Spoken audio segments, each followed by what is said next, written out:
నన్ను వెంబడించే మీరు కూడా దేవుని జీవాన్ని పొందుకోవటానికి ఆశించండి. లోకంలో ఉన్న లోభిత్వాన్ని వదిలేయండి.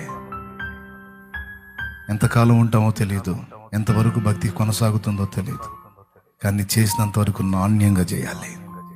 నాసిరకం భక్తి చేయకూడదు. నువ్వు అనుభవించిన లోకానికి చూపించిన దేవుని శక్తి ఒరిజినల్గా చూపించాలి. నువ్వు అనుభవించిన లోకానికి చూపించిన దేవుని శక్తి ఒరిజినల్గా చూపించాలి. నాసిరకం భక్తి చూపించకూడదు. అలాంటి ప్రభావంతో మనం నింపబడినట్లు దేవుని పాదాలను ఆశ్రయించాలి. దేవుని ఆత్మచేత రేపబడాలి.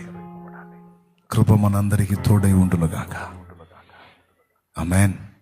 అందరి తలలోంచి కళ్ళు మూయండి. దైవజనుడు కూడా ప్రార్థన చేస్తాడు. మనం ముగింపులోకి వెళదాం. రేపు హోల్ నైట్ ప్రేయర్ ఉంది. రేపు కూడా మనం ప్రార్థనలో కనిపెడదాం. రేపు కూడా దేవుని పాదాలను ఆశ్రయిద్దాం.